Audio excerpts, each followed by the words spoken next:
If you've been saved, you've been promised heaven will be your home one day. Oh, listen, because of that promise, we have a reason to rejoice. I asked this question this morning, have you stepped through the door of freedom? Or are you still living in the jail of sin?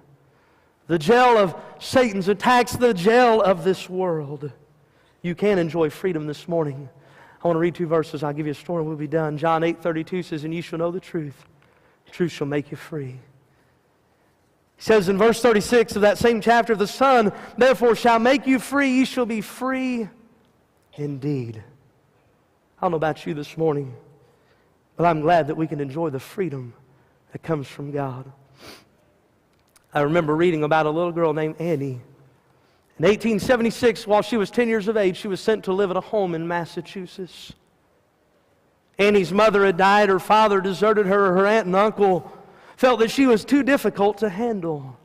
She had a bad disposition, a violent temper, stemming in part from eyes that were affected with a painful disease, and she had been put in a poorhouse. Nobody wanted this little girl. She was such a wild one at times, they'd have to tie her down to her bed. But there was another little inmate that lived there named Maggie who cared for Annie. Maggie talked to her, she fed her, even though at times Annie would throw her food down and she would curse and she would get mad, and with every ounce of her being she would rebel. Maggie, a Christian, was out of her convictions determined that she was going to help this girl. She was determined that she was going to share the love of Christ, even though this little girl was dirty and unkept and spiteful and an unloving little girl. She kept sharing Christ. And slowly, Annie began to realize she wasn't the only one suffering there. She began to realize she wasn't the only one to be abandoned. Maggie had been abandoned just like her. She began to listen, and gradually Annie began to respond. Maggie told her about the Lord and shared Christ, and it made a difference in her life, as it always does. She also told her about a school for the blind, and Annie began to beg to be sent there, and finally consent was given, and she went to the Perkins Institute. After a series of operations, she was able to receive some of her sight back. And at the age of 20, she graduated from school. She began to share with those at Perkins how she wanted to work with blind and difficult children just as she had been.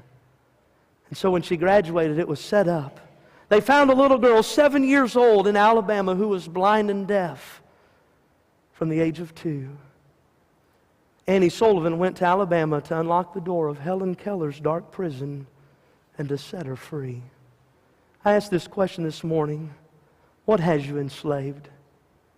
What has you in bondage this morning? Can I say Jesus can set you free?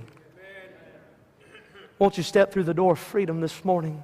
Won't you walk through the door this morning and be free from your sin and your guilt and your shame and the pain of wasted years? Don't waste another moment. There's a door of freedom today. And the Lord has it, and He's inviting you, and you're here this morning, you're not saved. He is the door. You can find salvation only through Him. You're here this morning, you're enslaved by sin, you're enslaved by habits. You say, I've tried everything, I've done everything, and I just can't seem to get over it. Listen, won't you come to Christ? He can help you. He can help you overcome the strongholds in your life. By the way, until you're determined to do something about them, they're going to continue to grow stronger. They're going to continue to enslave you to the point you may get to a place where you can't return. Will you walk through the door of freedom as Christ has gave away? Lord, we thank you.